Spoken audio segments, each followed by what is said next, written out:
Connu principalement pour sa rade, son patrimoine historique important, ou encore pour son club de rugby que nous ne présentons plus, la plus grande ville du Var est depuis plusieurs années en train de se métamorphoser.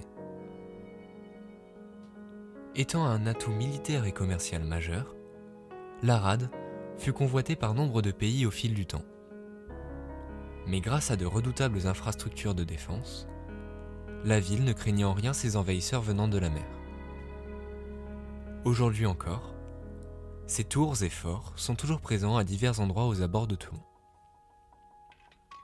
Cependant, l'événement qui rendit cette rade historique fut sa reconquête par Napoléon Bonaparte, alors connu comme un simple capitaine d'artillerie.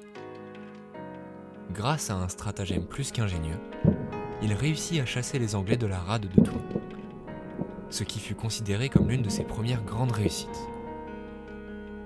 Mais désormais, grâce à ses habitants, la ville se tourne vers son avenir. En effet, grâce au développement du savoir-faire toulonnais et à la volonté de différents acteurs de redynamiser la ville au travers de divers projets, tous plus innovants les uns que les autres, celle-ci se transforme un petit peu plus chaque jour. Bienvenue à Toulon.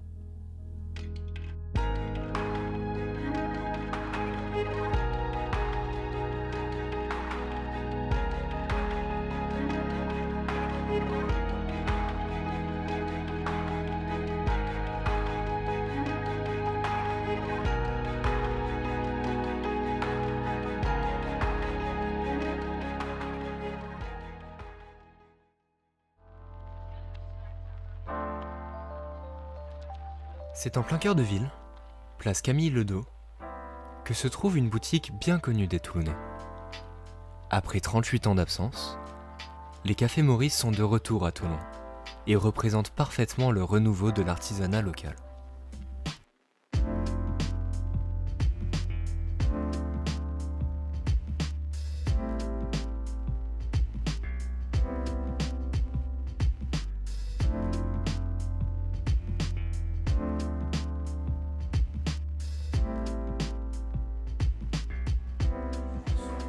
Café Maurice, c'est une entreprise de torréfaction qui a été créée en 1875 par mon arrière-grand-père.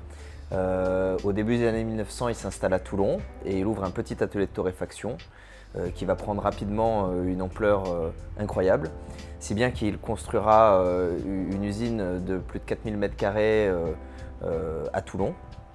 Malheureusement, pour différentes raisons, mon grand-père, qui en était le dernier PDG, a dû arrêter en 1982. Et 38 ans après, nous voilà ici, à Toulon, à nouveau, comme en 1875. On a recréé un petit atelier de torréfaction, donc on est loin de l'usine de l'époque et des volumes qu'il pouvait faire à l'époque, mais on repart vraiment comme au 19e siècle. En s'installant place Camille Ledos, en plein cœur de ville, moi j'ai découvert déjà une nouvelle ville avec tout un tas de petits lieux, que ce soit des lieux de restauration, d'habillement, de décoration, que je ne soupçonnais pas. Et on a souvent tendance à dire que Toulon a eu une mauvaise image avec le Front National entre 1995 et 2001. Et en fait, aujourd'hui, tout ça s'est effacé. Aujourd'hui, Toulon, c'est une ville qui est magnifique, qui se transforme. Il y a de moins en moins de locaux vides en centre-ville. Il y a de plus en plus de belles enseignes comme la nôtre, avec une belle déco, avec un accent qui est vraiment mis sur voilà, la qualité. Et, enfin, vraiment, il y a de tout. Et l'armée qui est toujours présente, l'arsenal et ce côté port militaire. Donc c'est vraiment une ville aux multiples facettes et qui est vraiment à découvrir, quoi. C'est fabuleux, Toulon. Pour moi, Toulon aujourd'hui, c'est vraiment la place forte au niveau du renouveau et notamment de la culture, avec un musée d'art qui est magnifique, des théâtres, Théâtre Liberté notamment, Scène Nationale, plein de petits lieux d'exposition. Et je pense que la culture, c'est vraiment une porte d'entrée pour faire découvrir une ville aux multiples facettes. En effet, la culture est extrêmement présente à Toulon. Déjà connue pour sa scène de théâtre nationale ou pour son opéra, toutes les formes d'art ont leur place dans la ville. Celle-ci regorge de multiples lieux culturels à l'image de l'espace d'artistes et bars, le Métaxion. Mais le centre-ville possède aussi ses musées plus traditionnels, ainsi que plusieurs salles de cinéma. De plus, de nombreux événements, souvent musicaux, sont organisés par diverses structures. Et à ces rassemblements, il n'est pas rare de tomber sur le stand de la brasserie locale, Bière de la Rade. Celle-ci se fait depuis maintenant plusieurs années un nom dans toute la Rade et bien au-delà, et est devenue l'un des symboles du Made in Toulon.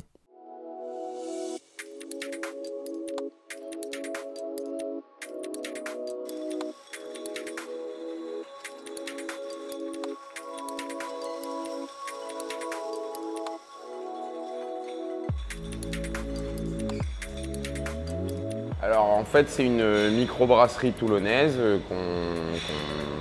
qui se veut entre guillemets urbaine. On a créé toute une gamme en fait de bières. Au début quand on a démarré on avait 3 variétés de bières. Et après on a décliné toute cette gamme, on a créé d'autres références avec des session IPA, des IPA, etc. Donc des bières un peu plus houblonnées, un peu plus spécifiques. Et puis assez régulièrement, en fait, on fait soit des collaborations, soit on a des bières qu'on appelle éphémères, qu'on sort des moments particuliers. Et puis aussi, c'est aussi l'histoire de nous renouveler, de créer des nouvelles recettes pour pouvoir s'amuser aussi un peu. À l'origine, nous, on est tous les deux toulonnais avec mon associé. Je t'avoue qu'on ne s'imaginait pas se monter ailleurs. Donc pour nous, c'était forcément à Toulon. C'est un projet qu'on avait, on va dire avant 2015, ça faisait déjà au moins 4 ou 5 ans qu'on avait ce projet-là. Voilà, et on a créé ça. Effectivement, la chance qu'on a eue, alors je ne sais pas si c'est une chance, mais en tout cas, c'est qu'on n'avait pas d'offre de ce type, en fait, de bière un peu houblonnée, un peu particulière sur la région toulonnaise à ce moment-là. Et on a eu la chance de bien se développer. Et on est content en tout cas de s'être installé à Toulon, ouais, complètement. On a vécu quand même une grande période où Toulon était une ville un peu morte, donc c'est vrai qu'on est nous plutôt très satisfaits, on va dire, de voir que la ville se développe, il y a plein de petites sociétés qui se montent, il y a des lieux de vie qui se montent, etc. Et je pense que cette ville, elle a bien besoin de ça et elle a bien besoin aussi d'avoir une proposition un peu pour la jeunesse et pour les trentenaires quadras parce qu'on a peu de lieux de sortie. Historiquement, c'était une ville qui était qui n'était pas une ville étudiante, donc à la différence d'une ville comme Aix-en-Provence ou Montpellier, on n'a pas cette vie étudiante en fait sur Toulon. Où le gros campus était à la Garde, et là je trouve ça hyper bien effectivement, alors avec Chalucé, avec Cage, avec Lizen, etc., de remettre en fait des cités étudiantes et des lieux d'enseignement. On a la fac de droit et voilà, au plus on aura de vie étudiante, à mon sens, mais au plus on retrouvera une vie le soir et une vie un peu festive. Ce qui, je pense, les Toulonnais en ont besoin. Ouais. Et pour nous, Toulon, c'est quoi? Et effectivement, pour nous, c'est la rade, parce qu'on dit souvent que c'est la plus belle rade d'Europe. Donc c'est un peu quelque chose qui est véhiculé en dehors de Toulon.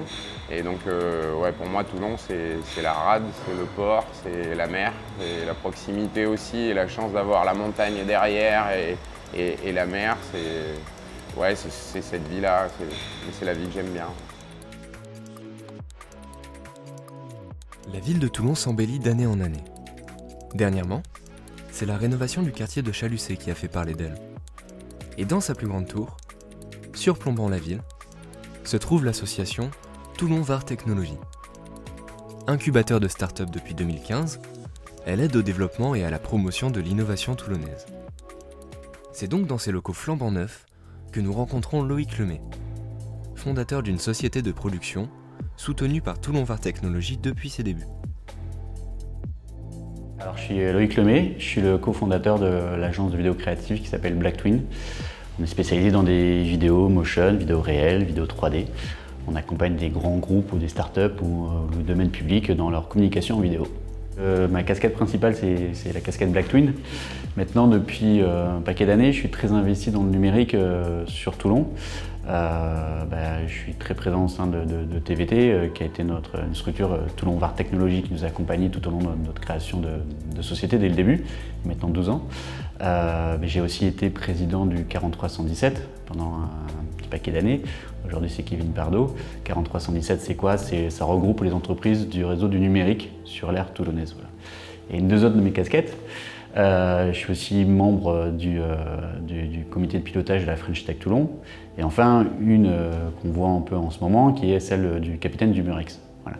Donc le Murex, c'est quoi? C'est le festival des arts numériques et de la création numérique internationale sur Toulon. Et que je suis allé voir justement TVT, on disait tout à l'heure, sur ça, pour comment on peut essayer d'aller un peu plus loin dans le rayonnement de cette belle ville, simplement. Moi, je suis convaincu que dans une ville, on va dire à taille moyenne, et encore, on n'est pas dans une ville à taille moyenne pour Toulon, mais parce que je crois que c'est dans les 15 premières villes de France, je trouve que c'est plus pratique dans une ville comme celle-ci qu'une grande ville, en fait. Parce que on garde ce côté, entre guillemets, intime, proche, sympathique, tout est facile.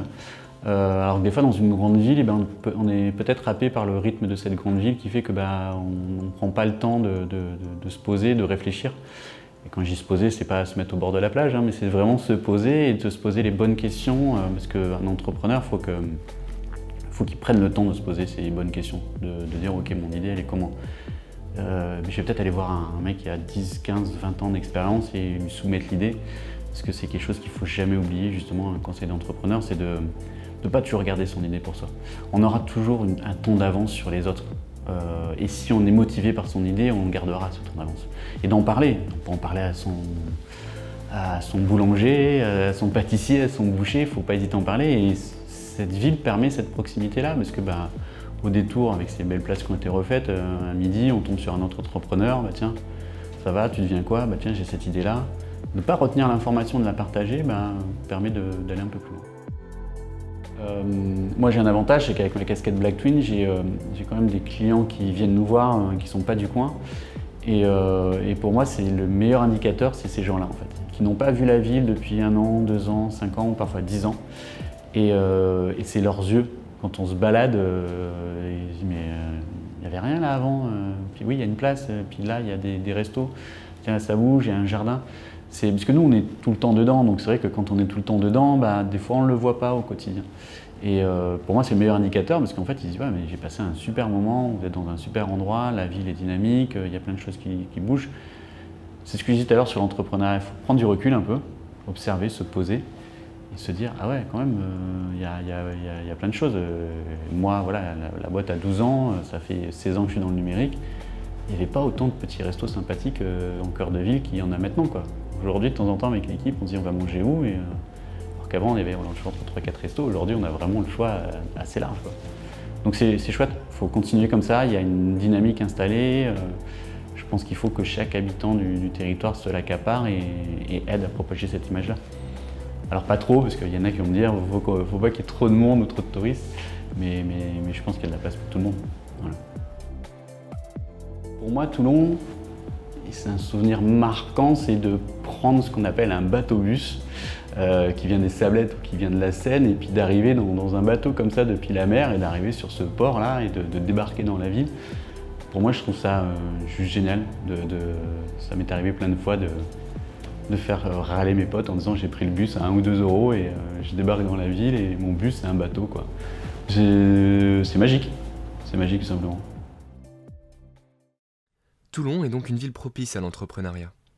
Pour preuve, l'entreprise Swelo, imaginée à la base par son créateur Jonathan Noble comme un simple outil de programmation de tweets, est devenue au fil des années un outil pour gérer des réseaux sociaux utilisés par de grandes entreprises, et depuis peu, par divers ministères.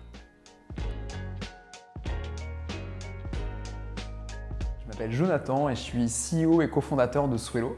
Et Swelo, c'est une plateforme qui permet aux communicants à gérer au mieux leurs réseaux sociaux. Et aujourd'hui, j'ai 26 ans.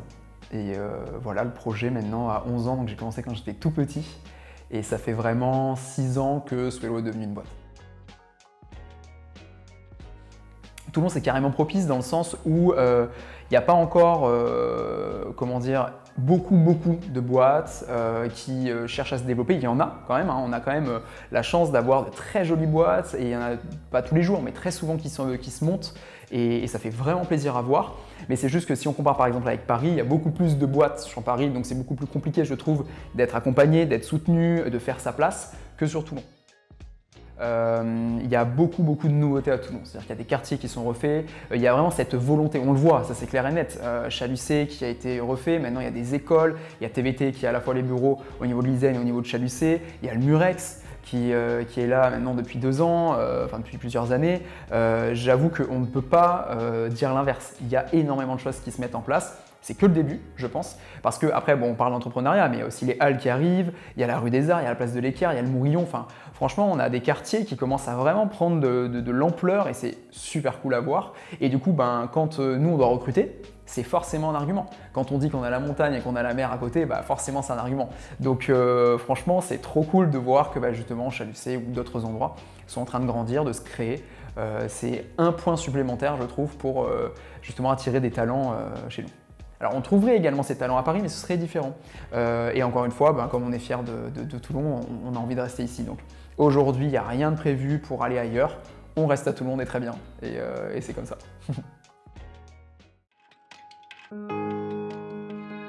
Chargée d'histoire et désormais tournée vers son avenir, la ville s'est en effet métamorphosée et n'a pas fini de se transformer. Dans les années à venir, celle-ci pourrait bien s'imposer comme l'une des villes les plus attractives du sud de la France. Et ce, grâce à ses habitants. Le futur de la ville est donc désormais entre les mains des Toulonnais.